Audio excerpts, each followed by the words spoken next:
नमस्कार, himachalavievi.com से मैं दिव्या। पेश है अब तक के मुख्य समाचार। हिमाचल में आज अभी तक कोरोना ने ली 7 लोगों की जान, मौत का आंकड़ा 100 के पार। हिमाचल में गोलीबारी, 16 साल के लड़के की गई जान। मनाली उपमंडल के हिमरी गांव में जमीनी विवाद के चलते हुई घटना।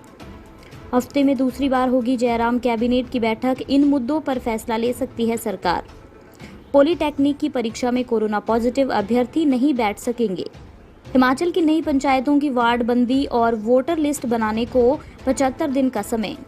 पूर्व मंत्री रूप सिंह ठाकुर की महाराष्ट्र सरकार को चेतावनी, दम है तो सभी अवैध कब्जों को तोड़े महाराष्ट्र सरकार।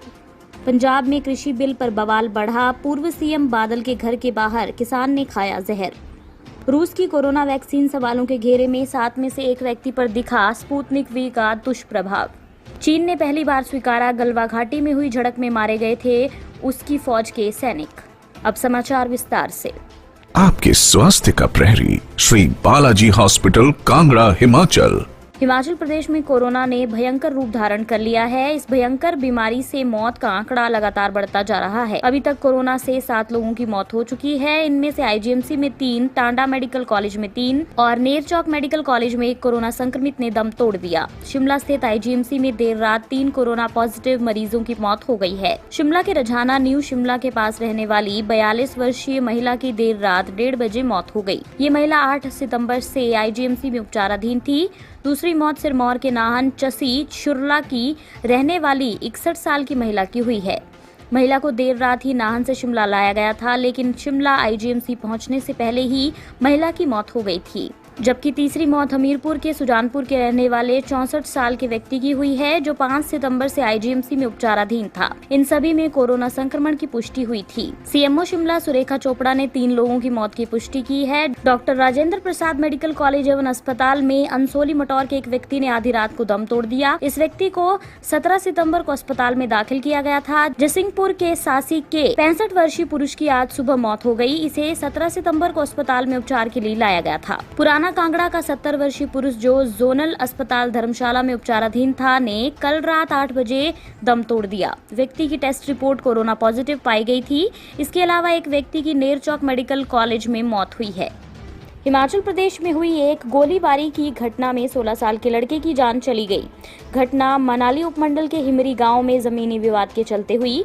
पुलिस ने हत्या आरोपी को गिरफ्तार कर लिया है। शव का क्षेत्रीय अस्पताल कुल्लू में पोस्टमार्टम करवाया जा रहा है। एसपी कुल्लू गौरव सिंह ने मामले की पुष्टि की है। सिंह के मुताबिक मनाली उपमंडल के हिमरी गाँव में जमीनी विवाद में एक युवक की बंदूक चलाकर गोली से हत्या कर दी गई। हिमरी निवासी 61 वर्षीय ठीनू राम को पुलिस ने गिरफ्तार कर लिया है। उन्होंने बताया कि घटना में 16 वर्षीय किशन चंद की घटनास्थल पर मौत हो गई। आरोपी ठीनू राम ने लाइसेंस टोपीदार बंदूक से मक्की के खेत में घटना को अंजाम दिया। मृतक के गर्दन, हाथ, पीठ में गोलियों के छर्रे से गहरे जख्म बताए गए हैं। पुलिस ने ठीनू राम के खिलाफ मामला दर्ज कर उसे गिरफ्तार कर लिया है। हिमाचल प्रदेश विधानसभा का मानसून सत्र आज से समाप्त हो जाएगा। वहीं शुक्रवार को प्रदेश के सीएम जयराम ठाकुर की अध्यक्षता में कैबिनेट बैठक का आयोजन किया जाएगा। ये सप्ताह में दूसरी बार है जब प्रदेश सरकार की कैबिनेट बैठक का आयोजन किया जाना तय हुआ है। इस बैठक के दौरान कई महत्वपूर्ण मसलों पर चर्चा की जाएगी। इसके साथ ही कैबिनेट द्वारा कुछ अहम फैसलों पर अंतिम मुहर भी लगाई जा सकती है। सूत्रों के मुताबिक कैबिनेट बैठक के दौरान हिमाचल में रात्रि परिवहन सेवा शुरू करने को लेकर भी फैसला हो सकता है। गौरतलब है कि कुछ दिनों पहले प्रदेश सरकार द्वारा 3 रूटों पर रात्रि बस के संचालन को मंजूरी दी गई थी, जिसके बाद अब बताया जा रहा है कि प्रदेश सरकार की कैबिनेट बैठक के दौरान प्रदेश के अन्य रूटों पर भी रात्रि बसों के संचालन को मंजूरी दी जा सकती है। इससे पहले प्रदेश सरकार ने चंबा शिमला चंबा, मनाली शिमला मनाली और धर्मशाला शिमला धर्मशाला रूट पर रात्रि बसों के संचालन का फैसला किया था। पॉलीटेक्निक की परीक्षा में कोरोना पॉजिटिव अभ्यर्थी नहीं बैठ सकेंगे, इस बात का फैसला हो गया है। इन अभ्यर्थियों को तकनीकी शिक्षा बोर्ड बाद में परीक्षा देने का मौका देगा। प्रदेश में 25 सितंबर से प्रदेश तकनीकी शिक्षा बोर्ड धर्मशाला छठे सेमेस्टर व अंतिम सेमेस्टर की परीक्षाओं सहित पहले से छठे सेमेस्टर की अनुपूरक परीक्षाएं ले रहा है। कोरोना पॉजिटिव चल रहे पॉलीटेक्निक के छात्रों को इन परीक्षाओं में नहीं बैठने दिया जाएगा। सचिव हिमाचल प्रदेश तकनीकी शिक्षा बोर्ड धर्मशाला सुनील वर्मा ने बताया कि वार्षिक परीक्षा के दौरान कोविड-19 की गाइडलाइन का ध्यान रखा जाएगा। परीक्षा से पहले सभी परीक्षा केंद्रों को सैनिटाइज किया जाएगा। छात्रों को थर्मल स्क्रीनिंग के बाद ही परीक्षा हॉल में जाने की अनुमति दी जाएगी। छात्रों को मास्क पहनकर आना होगा, उन्हें पानी की बोतल साथ लानी होगी। पॉलिटेक्निक विद्यार्थियों के अंतिम वर्ष, अंतिम सेमेस्टर और 1 से 6 सेमेस्टर की अनुपूरक परीक्षाएं 25 सितंबर से शुरू होंगी। डेट शीट बोर्ड की वेबसाइट पर अपलोड कर दी गई है। प्रदेश में 40 परीक्षा केंद्र बनाए गए हैं। इनमें करीब 7,800 परीक्षार्थी परीक्षा देंगे।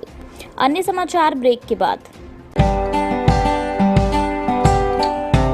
Shri Balaji multi speciality hospital Kangra, जहां आपको एक ही छत के नीचे मिले बेहतरीन चिकित्सा सुविधाएं, cardiology, laparoscopic, general surgery, neuro surgery, orthopaedics, paediatric, radio diagnosis, urology, gastroenterology, ophthalmology, pathology, medicine, anaesthesia और डेंटल जैसी अत्याधुनिक और बेहतरीन चिकित्सा सुविधाएं, 24 घंटे इमरजेंसी सुविधा, 9 बेड के साथ critical care unit, cardiac monitor और डिफिब्रिलेटर्स, सेंट्रल ऑक्सीजन लाइन और वेंटिलेटर सुविधा।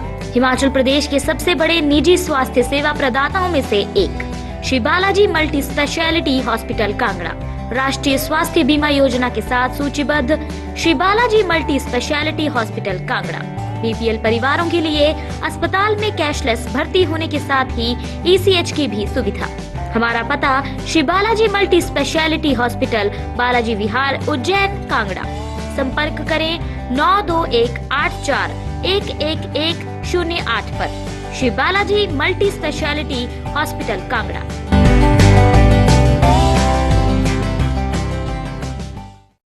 हिमाचल की नई पंचायतों की वार्डबंदी और वोटर लिस्ट बनाने को 75 दिन का समय दिया गया है। नई पंचायतों की अंतिम अधिसूचना जारी होने की तारीख से ये अवधि गिनी जाएगी। राज्य में पंचायती राज संस्थाओं के चुनाव के लिए 56.49 लाख वोटर वोट देंगे। वोटर लिस्टों के फाइनल होने के बाद वोटरों की सही संख्या सामने आएगी। हिमाचल चुनाव आयोग के चुनाव अधिकारी संजीव महाजन कहते हैं कि प्रदेश में स्थानीय निकायों में वोट देने वाले वोटर इस बार भी पंचायती राज संस्थाओं के चुनाव में वोट नहीं दे पाएंगे। अगर कोई पंचायत चुनाव में वोट देना चाहता है तो उसका नाम सिर्फ पंचायतों की वोटर लिस्ट में ही रहेगा। उनका कहना है कि पिछले पंचायती राज चुनाव में कुल 52,88,700 वोटरों ने मताधिकार का प्रयोग किया था। इस बार कुल 3,61,000 नए वोटर सूचियों में जुड़े हैं। इस बार कुल 56,49,700 वोटरों के नाम वोटर लिस्ट में शामिल हैं। हिमाचल प्रदेश बीजेपी के वरिष्ठ नेता व पूर्व वन मंत्री रूप सिंह ठाकुर ने कंगना रनौत मामले पर महाराष्ट्र सरकार पर तीखा जुबानी हमला बोला है। रूप सिंह ठाकुर ने महाराष्ट्र सरकार को चेतावनी देते हुए मुंबई में किए गए अन्य अवैध निर्माणों को तोड़कर न्याय करने की मांग की है। रूप सिंह ठाकुर ने कहा कि अगर महाराष्ट्र सरकार में दम है तो सभी अवैध कब्जों को तोड़कर बताएं, तभी हर इंसान को न्याय मिलेगा। उन्होंने कहा कि हिमाचल प्रदेश के छोटे से क्षेत्र भांबला से निकलकर बॉलीवुड एक्ट्रेस कंगना रनौत ने प्रदेश और देश का नाम विश्व भर में रोशन किया है, जो प्रदेश के लिए सम्मान की बात है। पिछले दिनों महाराष्ट्र में गठबंधन की सरकार ने कंगना के साथ जो व्यवहार किया उसकी वे निंदा करते हैं। पंजाब में कृषि बिल के खिलाफ किसानों में रोष बढ़ता जा रहा है। इसके चलते किसान ने आत्महत्या करने की कोशिश की है। शुक्रवार को पूर्व सीएम प्रकाश सिंह बादल की कोठी के सामने धरने में बैठे किसान ने जहर खा लिया। उसकी हालत गंभीर बनी हुई है। किसान की पहचान प्रीतम सिंह निवासी गांव अकावली, जिला मानसा के तौर पर हुई है। गौर हो कि केंद्र सरकार के कृषि बिल के विरोध में पंजाब के किसान धरने पर बैठे हैं। प्रदेश भर में जगह जगह किसानों का विरोध प्रदर्शन जारी है। अब उन्होंने रेल रोको आंदोलन की घोषणा भी कर दी है। रूस की corona virus vaccine Sputnik V एक बार फिर चर्चा में आ गई है।